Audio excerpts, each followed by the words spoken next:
The Niger Delta region of Nigeria is the storehouse of the country's crude oil, which accounts for a huge chunk of our revenue, providing more than 90% of total exports. Despite being blessed with black gold, the Niger Delta people remain poor and marginalized, resulting to militancy as a way of expressing their grievances. The conflict situation has persisted for decades, with kidnapping of oil company workers, bombing of oil facilities being common occurrences. Welcome to Standpoint. I'm Ibrahim Shita. And I'm discussing this in the studio with a former caretaker committee chairman, Sari Toro Local Government Area, River State, and the national leader, Kengama Unity Forum, Honorable Sobomabo Jackrich. Also in the studio is former National Secretary General, Ijo Youth Council Worldwide, and President, Ijo Young Entrepreneurs and Investors Network, Bristol Alagbaria Emmanuel. Thank you so much for coming on the Standpoint, gentlemen. Thank you. Now let's try to, for the sake of those who will be keen into this agitation, or let's say we'll be hearing this for the first time. Let's start by refreshing our minds on the squabble over the oil field OML 25. What really has transpired so far? Well, the OML 25, a cause of the agitation is because the Shell Petroleum Company itself that is operating on the field has deliberately ignored to develop the community around the OML 25. I mean the host communities. We have the Kola community, we have the Ingeje, we have the Ofayama, and the Belema itself. Now, instead of building on their corporate social responsibility, which is the criteria for every IOCs, when you operate in a community, you also have to develop the community. You also have to impact on the community. Now, for over almost 40 years, rather, the community has been there with Shell, but nothing to show off. Instead, they go down, they are more in abject poverty. Everybody knew Kola and the Kalabari Kingdom as people that are fishermen, more fishermen. And today, the oil exploitation there has brought the aquatic life to nothing. So for the people to survive becomes very difficult. And that is why the people were saying they want the attention of the company to come and develop them. But the failure of the company in developing them after decades, that was what informed the community to go to the field and shut the place down for about 2 years now. 2 years now. Now, after shutting the place down, they believe that the company, the Shell, will do the needful, in trying to correct the anomalies in the mistake they have done. But they failed, and instead they decided to divest the facility to another company, which we perceive is their cronies, Cresta. Now, if you look at the processes in which the Shell Petroleum Company is operating, what they are doing is, we call it,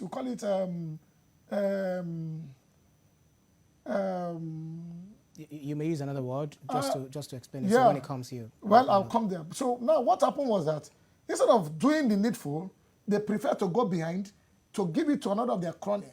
When the community itself has a son or companies that are experienced in that field, because the likes of OML 55 is being handled by a son of the soil, a company from that area called Belema Oil Producing Company. While OML 25 is being handled by Shell. Yes, it's being handled by Shell. It's a license given to Shell. Yes.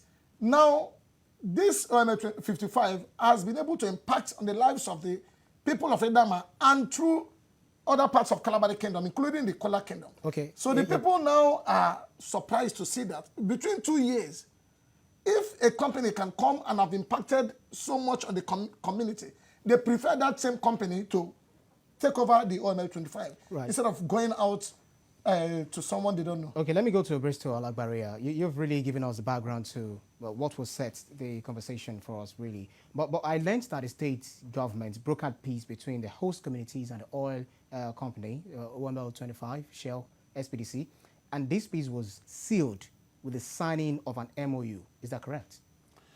Yes, that is what we read over the news, and we heard from the state government and other stakeholders. But I'm not from the community, but I was involved in the process when I was National Secretary of the Youth Council. That was about 2014 to 15. I knew too well that there was a time that one of the DIG or so invited, IG invited the Belema oil producing company. Invited the communities, representative, the youth leaders, the women leaders, and the chiefs. Right. And also one company called Crystal, because during the divestment, the asset was divested to Crystal. And in the course of that, because we were, as leaders from Ijoyi Council, we wanted peace.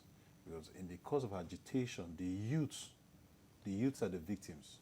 They're the ones that will go for agitation. So we're part of the process to ensure that everything goes on smoothly. To my greatest surprise, there were striking revelation there that I felt so bad. Now, the issues are this. That Crystal Oil that this asset was divested to was incorporated 2013 as a new company with no technical expertise at all. And you know, Let us try to get it very clearly. Yeah. You know, he mentioned SPDC, which is Shell, Petroleum Development. I'm going somewhere. I'm trying to also. You really want to hasten on that. So Shell divested that investment, right, because they've managed it for close to 40 years. 40 years. So they are divested because they are going deep offshore. All the swamp investment they have, they are divesting to indigenous companies so that they can equally participate in the process. So the Crystal Oil that won the bid, that company was incorporated 2013 with no technical expertise at all. I remember asking you that because we learned as newsmen that the state government brokered peace between the host communities and the oil firm, and this peace was sealed with the signing of an MOU. Is that correct? Yes, from the account that we got, because I was not there, from the account we got from the government, of which the people that went there never disputed it too, that they went into an agreement. But I also do not know the terms of the agreement and what must have transpired after the agreement that made them to renege from the agreement. But what we're saying is that NNPC, because this matter lies squarely with NNPC, because they're the ones that issue licenses to prospective companies that should operate their facilities. So now, the communities, they are agitated, they are scared because of their previous experience with Shell. Just like what happened in Ogoni. Ogoni never wanted Shell to come close to them at all, and you cannot force Shell back to Ogoni. Right? They must look for a way around it. What concerns the federal government is that as long as that asset is functional, the government is making money. Who operates it is inconsequential. The person must have capacity. And you know, part of the government's program, even Osibanjo, when he came to Niger Delta region, during the agitation, when the Avengers were exploding pipeline, when he came for fact-finding, he also came to restore the confidence of the people of the intention of the federal government. And I clearly knew that because I was in some of those meetings. He said that they want to ensure that host communities participate equitably. And that even one of the demands that IOCs that have their head offices else out of Niger Delta, but they have the operational facilities in Niger, should relocate. So now the company that are saying that, hiding under that promise, they have an indigenous company, Belema Oil Producing Limited, that has done very well. He is currently managing OML 55, and the communities in that environment, they have benefited. Your point has also been established. It has been established. Honorable Sobomabo Jackrich, let's get something really clear here. Are you demanding that the DMOU entitlements be paid, or you simply don't want the oil giant to resume operations? Anyway, the GMOU entitlement is not the cause of this present issue here. Okay. Because before because now, it's part of it. Yes, before now, okay. over years, Shell has refused to pay. There are some debts that the Shell that we are supposed to pay the communities over years. Now, that is on a different platform. Now, but the community fear is that Shell coming back is as if bringing them back to where they were before. After its closure, yes, over 2 years. Yes, and that the community says that even though the federal government or the NNPC have given license to Shell, they have the right to approve Shell, even why? Because they are the hosts. If they say their fear is that they cannot accommodate Shell again to come and begin to bring them to the parts they have they have moved past from, yeah. before now, because the Belema Oil Company has proven competence through the OML 55 that affected even the Kola people and other parts of Calabar Kingdom. And so for him, that is why they are making the case for this company that instead of Shell should divest this investment to this Belema company, who is an indigenous company, who have proven competence, who is there to, But then you're saying this, the SPDC said about 2 months ago that it has spent a total of 17 billion naira on 19 GMOU clusters in Rivers State to embark on projects covering health, education, water and power supply, sanitation and infrastructure development. So what happened to this project? That is what I was trying to tell you. I said what they play is divide and rule game. Now, there are some actors behind Shell's activities. Shell should state clear, or you as a news person, you people can come down to the Kola Kingdom to verify to the catchment area to see exactly if Shell has done anything to prove even Their just presence. 500 million their presence in that communities. If not the fact that God brought this company, God-fearing company from nowhere, from the blues, to begin to impact in them. Now you said divide and rule company. I'll come to you. You said divide and rule. The company in question, Shell, has been operating for, let's say, more than 40 years now in your communities. How come this has now become an issue suddenly? Shouldn't you really question your relationship between, or the relationship between your leaders, those who are representing you, and those who are speaking with your relationship between your leaders and Shell itself? Why is it that this whole thing is coming up now? You said divide and rule, and one of the challenges that they brought up was that if non-GMOUs are negotiating on behalf of the community, yes, and the GMOU itself, which Shell brought in 2006, worked according to them. So why should we be having this agitation? Now let me give you an example. In Cotton Channel, still in Calabar Kingdom, in Cotton Channel, Shell was also operating there before Shell divested the facility to Eraton. Okay. Now, a GMOU whereby it is the government and that decides which one who amongst the people to attend such meeting. The government will not leave the people that has very clean interest to prevent or to protect the community into such meetings. For example, they just had a meeting of that 3 cluster in the government house. I am a key stakeholder in that area. Okay. But I was not informed, I was not invited. That there will be a meeting? I wasn't invited, even when I was around. Now, they won't do that because if I were fortunate to be there in that meeting, I will ask questions. And perhaps that questions won't go well with the government. And it will look like an anti-government question. Honorable Sobomabo, are you saying the chiefs, women representatives, the youth, men of Belema, Ofoyama, engaged communities in Akokotori Council were not involved in the meeting that they had? No. I'm trying to tell you why I said divide and rule. Okay. I said divide and rule in the sense that the Shell, the top officials of the Shell, right, now will compromise with some leaders, from your own community, from the communities, few governmental, people in the government, right, have an understanding with them. Now, instead of doing exactly what they are supposed to do, perhaps behind, paying that, proceeds to these particular persons, and yet they will come and count it as if they are developing the community. Okay. When the community does not feel anything. You made your point. How do you think this thing can really be solved? Because the matter, they say, is being handled by the presidency and is currently before the office of the vice president for dialogue, negotiations, and peaceful resolution. What exactly do you think should be the way forward? It's simple. It's simply hearing to the cries of the community. When a child is crying and be pointing one particular area, it is maybe his mother or his father is there. Mm-hmm. And so the community has seen Shell as a snake. And they are not ready to identify with Shell because of the experiences they have gotten in the past.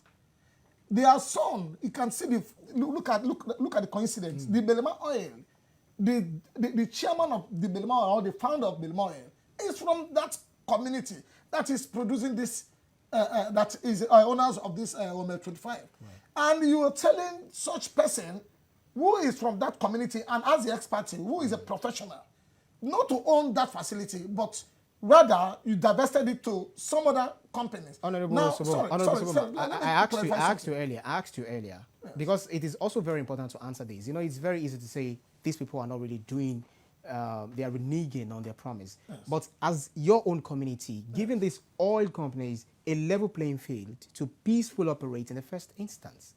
Yes.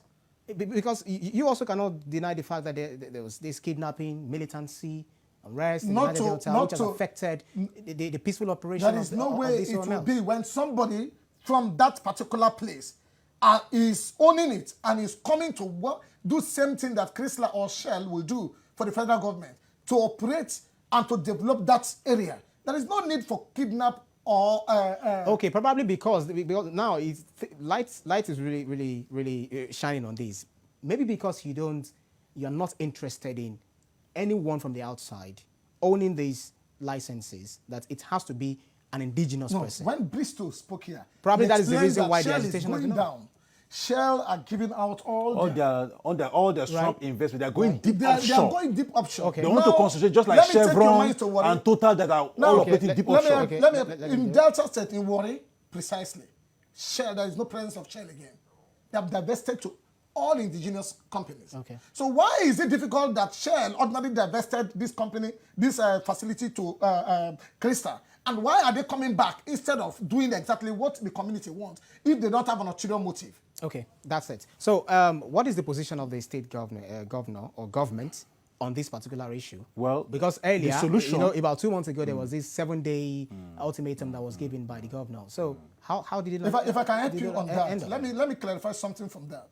You see, the state government, when they invited the chiefs and elders of those affected areas, I can remember vividly that the king, even in his interview, stated clear that before every signing, he told them that what he is signing is not because they want to, he's permitting Shell to go open the facility.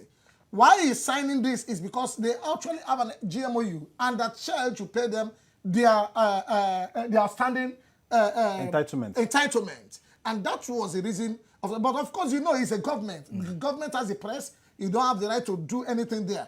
Whatever the man says was not recorded. But the only side that were recorded were the areas that are favorable to the government and that will captivate the minds of the people in the outer world, saying that he signed a memorandum of understanding. Right. Whereas he stated clear that he is a king, yes, but he's ruling over people. And the people has the right to decide what is better for them. Okay. So how you weighing on this matter is... Okay, my own position on that. No, I'm going to put it in your mouth so that you're talking that line. Yes, I think it's concerning the government. Yes.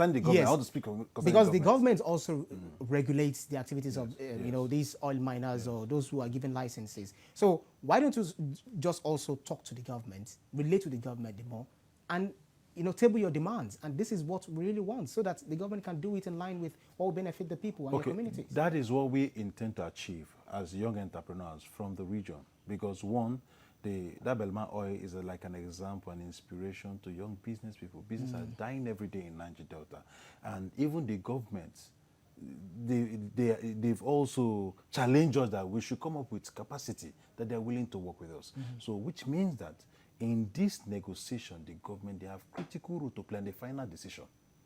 Because the government decides who, and according to the laws, our laws, it favors the government.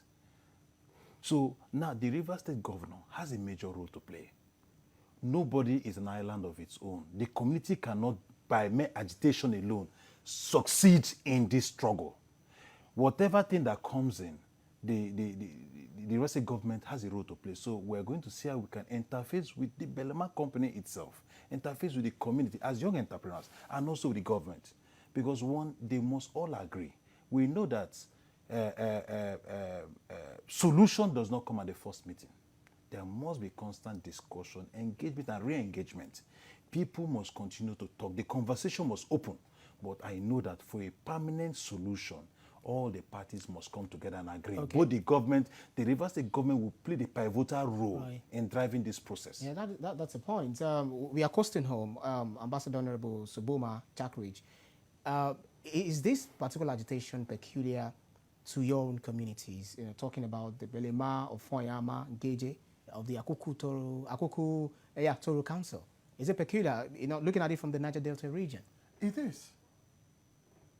Why is it so peculiar to those particular communities?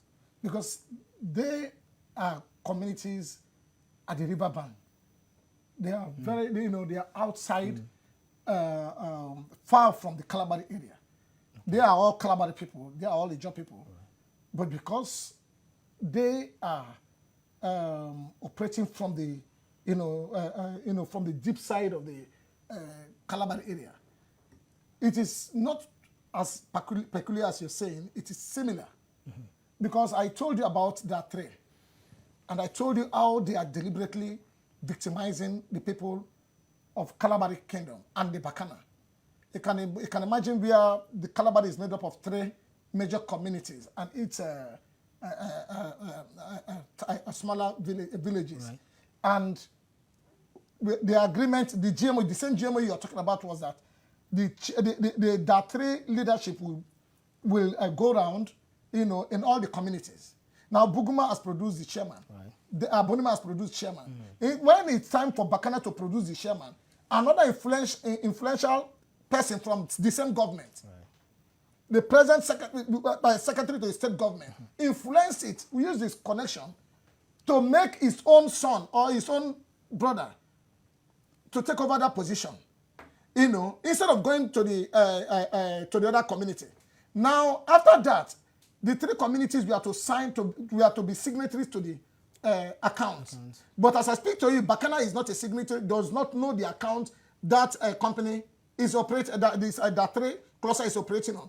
Only for us to hear from the news when the company, the Eroton, confirmed to the state government that they have spent on the cluster over 3 billion naira. But this has not forced these communities to take up arms against. There has been petitions, because what we are doing is legal, due processes. Right. We are following non-violent ways to, tackle issues. Okay. But there have been petition upon petition by the community. Okay, that's and yet the government will decide not to hear. Now the meeting they called for that 3, this other chairman came on board trying to speak, even when the governor confirmed that he has been seeing his text messages. Right. He refused him to speak. Right. Okay, so we just have to go, and then we are wrapping on this particular note.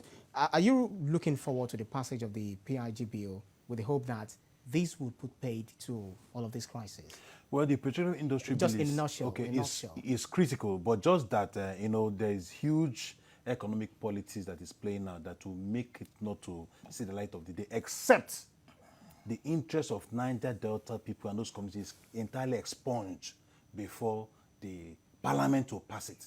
Now, the petroleum industry bill, not the governance bill, right, initially accommodated the interests of the host community because they bear the brunt. Okay. But that also stirred up agitation from other regions that were saying that we have received too much. Okay. And that killed the passage of that bill.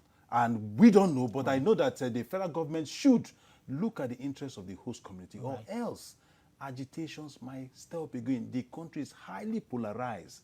There are agitations from different places. Okay. And I tell you that anyone that comes from the Niger Delta will be seen as legitimate, and we don't need it. Your point has been made. Thank you very much, Ambassador Honorable Sobomabo Jackrich, also known as Egberipapa, former caretaker chairman, Sari Toro local government area, River State, and national leader, Kigama Unity Forum. Thank you so much for coming. And also Bristol Alagbari Emmanuel is also the president, Ijo Young Entrepreneurs and Investor Network. Thank you so much for coming. Thank you, on brother. Standpoint. And that's it. A wrap on Standpoint. Enjoy your weekend and also your festival. I'm Ibrahim. Bye.